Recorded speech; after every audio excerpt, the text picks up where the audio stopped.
할렐루야. 아멘. 하나님께서 오늘도 우리에게 풍성한 은혜 주실 줄 믿습니다. 아멘. 제가 어제 설교를 다 거의 준비를 하고 마무리할 때쯤에 정보를 하나 입수를 했습니다. 제가 깜빡하고 있었는데 뭐냐면 오늘 예배를 마치고 각 기관별로 총회가 있다는 정보를 입수를 했는데 그 정보와 함께 눈치 작전이 치열하다는 소문을 들었습니다. 무슨 눈치 작전이냐면 좀 올해는 좀 벗었으면 좋겠는데 어떻게 할 수 없을까, 이런 눈치 작전이 있다는 몇몇 정보를 듣고 제 마음 가운데 하나님 오늘 설교를 듣고 마음에 애통하는 마음이 생기게 해주시고 주님 주신 은혜로 말미암아 주님께서 주시는 그 모든 사명 감당하는 귀하고 복된 성도들이 되게 해주옵소서, 그런 마음을 가지게 되었습니다. 사랑하는 성도 여러분, 힘들고 어려울수록 우리는 뭐든지 벗으려고 합니다. 뭐든지 그만두려고 합니다. 하지만 믿음이 있는 사람은 벗으려고 하지 않고 하나님 앞에 나옵니다. 여러분, 하나님 앞에서 우리의 모습을 내려놓고 하나님의 은혜를 구하는 저와 여러분이 되기를 소원합니다. 지난번 설교 때 제가 마태복음 5장 3절 말씀을 가지고 심령이 가난한 자에 대해서 설교를 했습니다. 혹시 여러분 기억이 나십니까? 라고 저를 물어보면 안 되겠죠. 실례니까 제가 간단히 말씀을 정리를 하고 요약을 해드리겠습니다. 저번에 심령이 가난한 자에 대해서 우리가 살펴보았는데, 심령이 가난한 자는 말 그대로 세상적으로 볼 때 가진 것이 없는 사람, 그 사람들도 의미하지만 특별히 가진 것이 없어서 세상을 기댈 데가 없어서 하나님만 바라보고 하나님을 의지하고 나온 사람들을 예수님은 심령이 가난한 자들이라고 말씀하셨습니다. 그 다음에 여러분, 이 심령이 가난한 자들이 왜 복이 있느냐? 하나님을 의지하기 때문에, 하나님만 바라보는 자들에게 하나님께서 찾아와 주시고 그들의 도움이 되시고 그들에게 은혜를 베풀어 주실 것이기 때문이라는 것입니다. 본문에도 보면 분명히 예수님께서 심령이 가난한 자들이 천국을 소유한다라고 말씀하고 있습니다. 여기서 말하는 천국은 죽어가서 가는 천국이 아니라 하나님께서 이 땅 가운데 우리가 살아갈 때에 하나님의 통치를 바라고 하나님의 도우심, 내 인생의 주인이 하나님이십니다. 하나님 외에는 의지할 자가 없습니다로 고백하는 자에게 하나님께서 친히 찾아오셔서 그 인생을 다스리시고 그 인생을 보호하시고 인도하시는 것이 바로 천국이라는 의미로 예수님께서 말씀하셨다는 것에 대해서 배웠습니다. 근데 여러분, 이것이 얼마나 큰 복인지 우리는 잘 깨닫지 못합니다. 여러분, 하나님께서 우리에게 이 복을 주셨다는 것이 우리에게 얼마나 큰 위로와 소망이 되는 줄 모릅니다. 그런데 문제는 우리가 이것을 누려야 됨에도 불구하고 누리지 못한다는 사실입니다. 왜냐하면 우리가 하나님 앞에서 가난한 심령으로 서는 것이 아니라 세상에 소망을 두고 세상에서 가진 것을 가지고 내 머리를 굴리고 내 지혜를 의지해서 내 경험을 의지해서 뭔가를 해보려고 하기 때문에 하나님이 주시는 그 하나님 나라의 복, 하나님이 주시는 그 다스리심과 하나님이 주시는 치유와 회복의 은혜를 우리가 받아 누리지 못한다는 것입니다. 그런데 여러분, 모든 것을 내려놓고 하나님 앞에서 가난한 심령으로 주님, 내가 의지할 데가 없어서 주님만 의지합니다. 우리 예배 전에 찬송에서도 그랬듯이 천부의 의지 없어서 손 들고 옵니다. 주님 외에 내가 의지할 자가 없습니다로 그렇게 고백하고 나오면 하나님께서 우리의 삶을 붙잡아 주시고 우리의 인생을 복된 인생으로, 천국을 맛보는 인생으로 바꾸어 주신다는 것에 대해서 우리가 저번 주에, 두 주 전에 말씀을 통해서 살펴보았습니다. 이 시간에 우리가 살펴보기를 원하는 것은 첫 번째 복에 이어서 두 번째 복, 애통하는 자가 누리는 복에 대해서 말씀을 통해서 살펴보기를 소원합니다. 제가 이 말씀을 2주 전부터 계속해서 묵상을 하고 준비를 했는데, 이 말씀을 계속해서 준비하는 가운데 제 머릿속에 떠나지 않고 계속해서 맴도는 노래 제목이 하나가 있었습니다. 찬송가는 아니고요. 이남희 씨가 부른 울고 싶어라 라는 노래가 있습니다. 여러분 혹시 기억을 하십니까? 설교를 준비하면서 애통하는 자에 대해서 설교를 준비를 하는데 제만 간데 애통함이 없었습니다. 제가 울고 싶었는데 제 심령이 너무 메말라서 그런지 눈물이 나지 않았습니다. 기도를 해도 눈물이 나지 않고, 애통하고 싶어도, 슬퍼하고 싶어도 제만 간데 애통하는 마음이 없었습니다. 성도들을 바라보면서 교회를 바라보면 애통해야 되는데, 눈물이 나와야 되는데, 기도를 해도 애통함이 없고, 눈물을 흘리려고 해도 눈물이 나지 않아서 너무 마음이 아팠습니다. 그래서 몇 번을 고민을 했습니다. 하나님, 본문을 바꿔야 될까요? 다른 본문으로 설교를 할까요? 고민을 많이 했었습니다. 그런데 하나님께서 아무리 기도해도 오늘 새벽까지 기도를 했었는데 눈물을 안 주시더라고요. 그런데 강단이 딱 올라서니까 하나님께서 기도하는데 저에게 눈물을 주시더라고요. 애통하는 마음을 주셨습니다. 그 전까지 저에게 주시지 않던 그 애통함을, 그 눈물을 저에게 주셨어요. 그래서 예배를 시작하는 내내 눈물이 계속 나서 눈물을 참는다고 참 고생을 많이 했습니다. 소원하기는, 기도하기는 오늘 말씀을 통해서 말씀을 듣고 우리 모두가 애통하는 마음을 회복하기를 소원하고, 하나님 주시는 눈물을 회복하기를 소원하고, 메마른 심령이 다시 주님의 은혜로 회복되는 역사가 있기를 소원합니다. 심령이 가난한 자가 복이 있다고 말씀하신 다음에 예수님께서 애통하는 자가 복이 있다고 말씀하셨습니다. 여러분, 심령이 가난한 자 다음에 왜 예수님께서 애통하는 자를 이야기하셨을까요? 팔복에 오늘 우리가 본문에 보면 예수님께서 어떤 순서를 가지고 이렇게 말씀하셨는지에 대한 기록은 없습니다. 그런데 예수님께서 왜 하필이면 애통하는 자 다음에, 심령이 가난한 자 다음에 애통하는 자에 대해서 말씀하셨을까요? 여러분, 그것은 무엇이냐면 가난한 심령이 가난한 자에게 나타나는 것이 바로 애통함이라는 것입니다. 세상에 의지할 것이 없고 세상 그 어디에도 기댈 것이 없어서 애통함과 슬픔과 눈물이 나오는 자가 바로 심령이 가난한 자라는 것입니다. 여러분, 우리가 심령이 가난하게 되면 애통할 수밖에 없습니다. 눈물이 날 수밖에 없습니다. 여러분, 눈물이 나지 않는다는 것은 무엇이냐면 심령이 아직 가난하지 못하다는 것입니다. 하나님만을 의지하지 못하고 세상에 소망을 두고 뭔가 세상에 기웃거리면서 세상의 것으로 뭔가를 해결하려고 하는 마음이 아직 있기 때문에 마음 가운데 애통함이 없고 마음 가운데 눈물이 흐르지 않는다라는 것입니다. 여러분, 심령이 가난한 자는 애통하게 되어 있습니다. 심령이 가난한 자는 눈물을 흘리게 되어 있습니다. 여러분, 믿음이 있는 자는 하나님 앞에서 웁니다. 근데 여러분, 믿음이 없는 자는 사람 앞에서 웁니다. 왜 그렇습니까? 하나님을 의지하지 않고 사람을 의지하려고 하기 때문입니다. 근데 여러분, 사람을 의지하면 어떻게 됩니까? 결국은 실망하고 낙심하고 결국은 다시 하나님 앞에 돌아올 수밖에 없다는 것입니다. 여러분, 세상에 가진 자, 세상에 힘이 있는 자들은 결코 애통하지 않습니다. 결코 슬퍼하지도 않습니다. 왜 그렇습니까? 자기의 가진 걸로 뭔가를 해결할 수 있기 때문이라는 것입니다. 근데 여러분, 자기의 것으로 뭔가를 해결할 수 있다고 생각하는 사람은 결코 하나님의 나라를 경험할 수가 없습니다. 하나님이 주시는 은혜를, 하나님이 주시는 그 회복과 치유의 은혜를 그 누구도 누릴 수 없다라는 것입니다. 그렇다면 여러분, 오늘 우리가 본문에 살펴본 이 애통하는 자는 과연 어떤 자일까요? 애통이 무엇을 의미하는가요? 무엇을 의미할까요? 여러분, 보통 애통을 이야기할 때 슬픔을 이야기합니다. 근데 여러분, 세상에 그 누구도 슬픔을 좋아하지 않습니다. 그 누구도 슬픈 인생을 동경하지 않습니다. 여러분, 세상 사람들은 슬픔보다 기쁨과 즐거움을 원합니다. 그래서 개그 프로그램이나 그 다음에 오락 프로그램들 더 자주 봅니다. 왜 그렇습니까? 세상이 고달프고 힘들기 때문에, 슬픈 세상이기 때문에 슬픔을 잠시 잊고 고통과 고난을 잠시 잊고 잠시라도 즐거움을 맛보려고 하기 때문에 사람들 뭔가 즐거움, 뭔가 기쁨, 뭔가 희락이 있는 곳이 없는가 기웃거리게 마련이라는 것입니다. 근데 여러분, 예수님은 애통에 대해서 오늘 우리에게 말씀하시고 계십니다. 그렇다면 여러분, 세상은 그 누구도 슬픔을 이야기하지 않고 슬픔을 원하지 않는데 왜 예수님은 슬픔을 이야기할까요? 여러분, 기독교도 슬픔의 종교가 아닙니다. 여러분, 우리는 구원의 기쁨과 천국에 대한 소망을 가지고 살아가는 자들입니다. 우리에게 슬픔은 어울리지 않는 단어처럼 보입니다. 그럼에도 불구하고 예수님은 오늘 우리에게 왜 애통에 대해서 계속해서 말씀하고 계실까요? 도대체 애통하는 자가 누구일까요?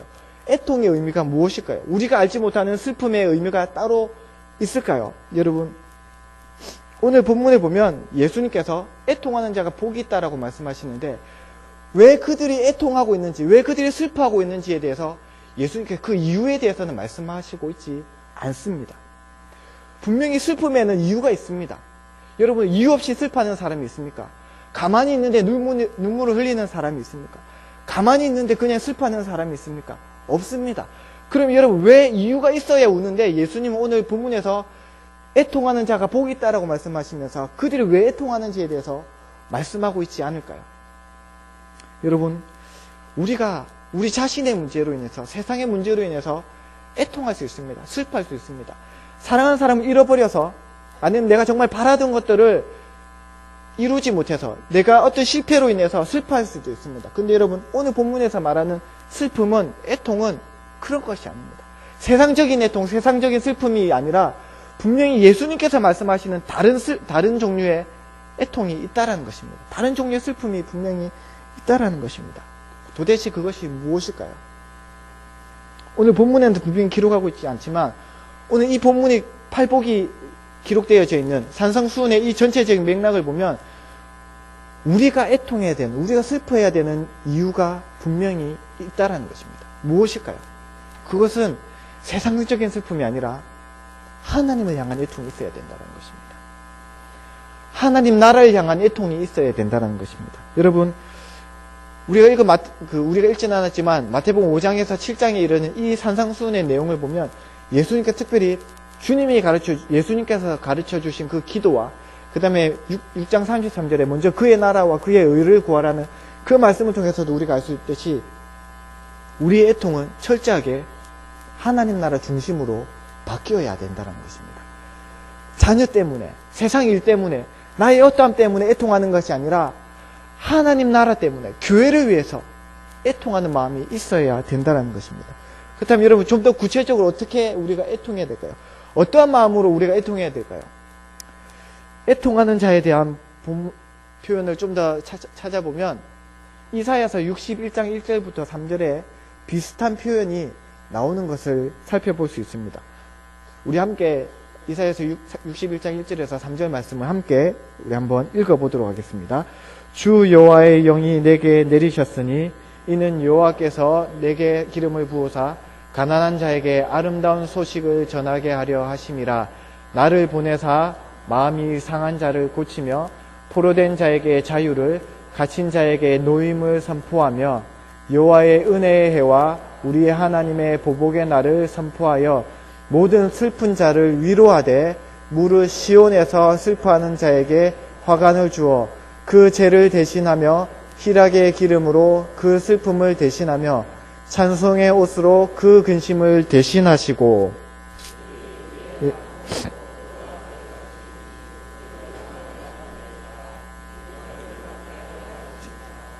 아멘.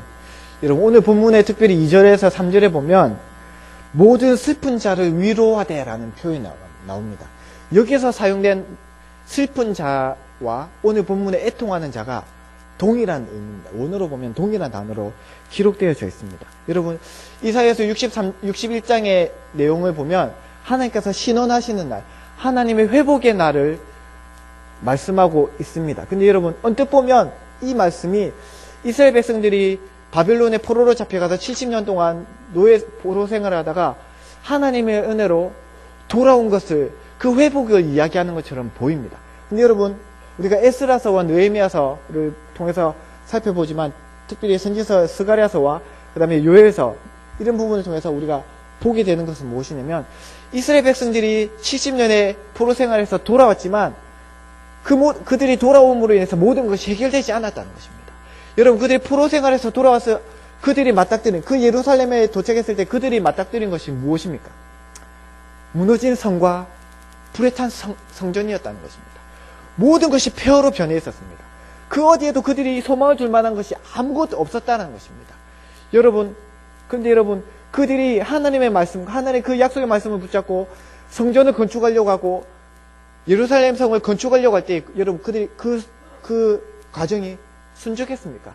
순탄하게 진행되었습니까? 그렇지 않습니다. 여러분, 이방인들이, 그 대적들이 앞에 나와서 그들을 대적하고 그들의 일을 방해했습니다.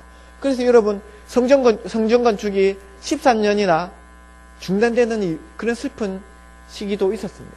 근데 여러분, 그것뿐만이 아니라 이스라엘 백성들이 돌아와서 다시 하나님 정말 열심히 섬겼던 것이 아니라 여전히 그들이 욕심대로 행하고 말씀대로 순종하지 않고 불순종하며 거역하고 이방인들과 결혼하고 모든 것들이 이전과 다를 바가 하나도 없는, 말 그대로 다시 하나님의 그 심판의 저울이 그들 앞에 내려놓은 것처럼 보이는 시기가 바로 이 포로로 돌아온 이후의 시기였다는 것입니다.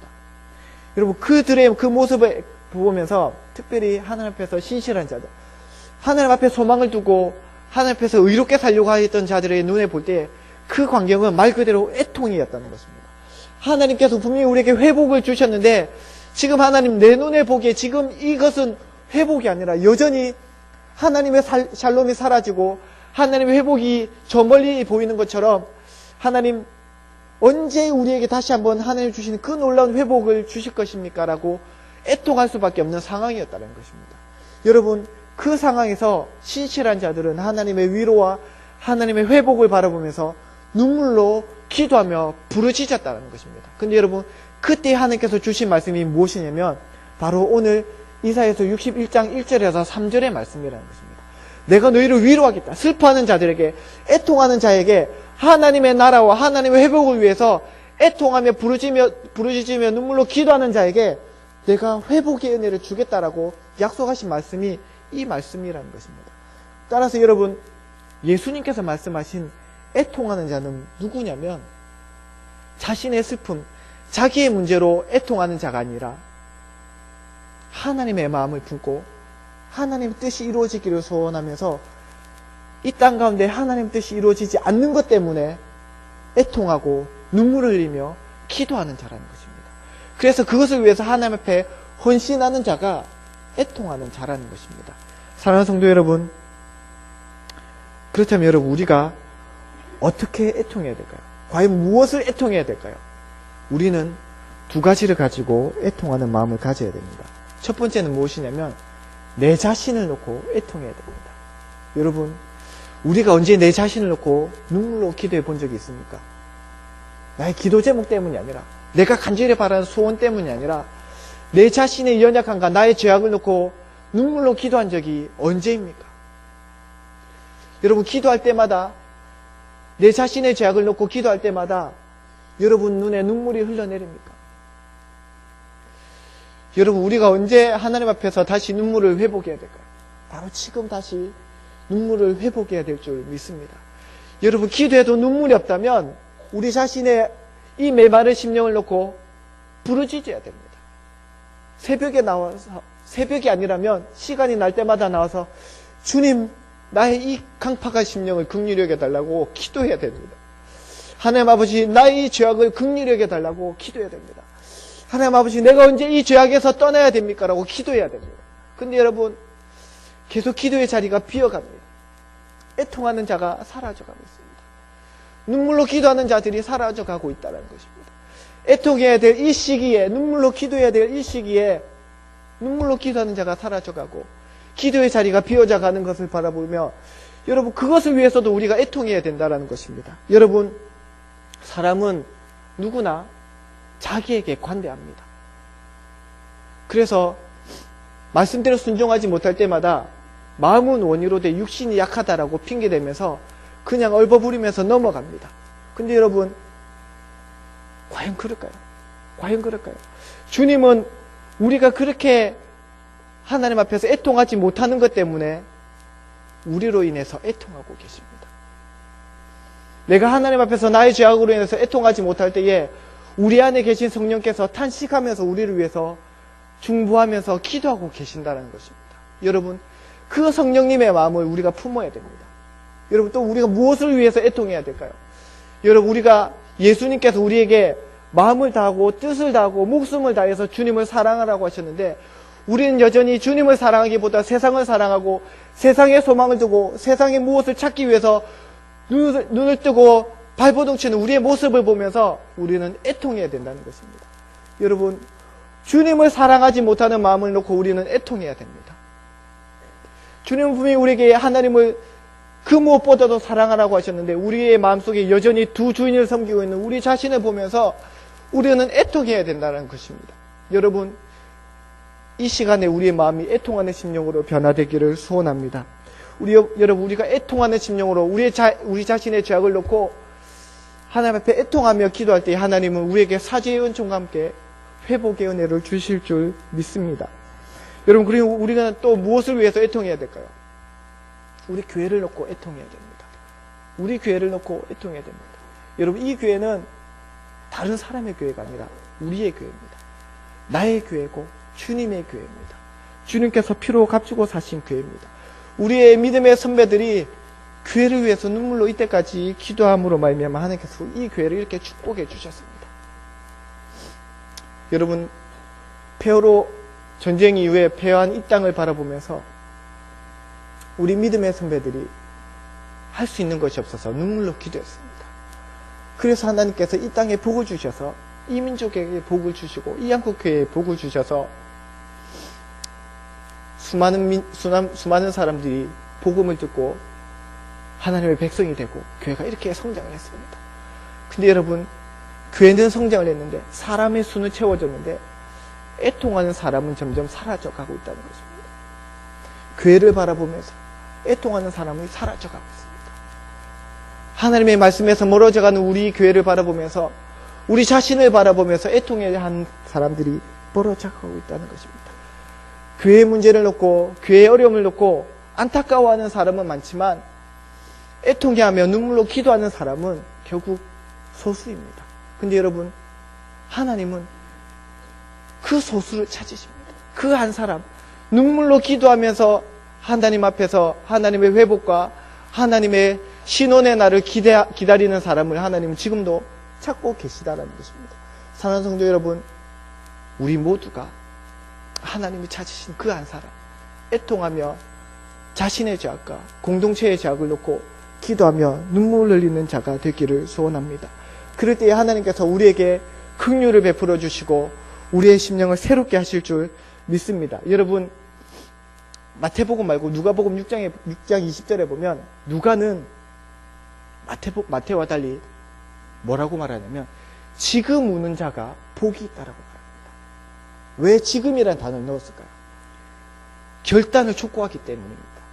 지금이 울어야 할 때이기 때문이라는 것입니다. 사랑하는 성도 여러분, 오늘 주님은 우리에게 요구하십니다.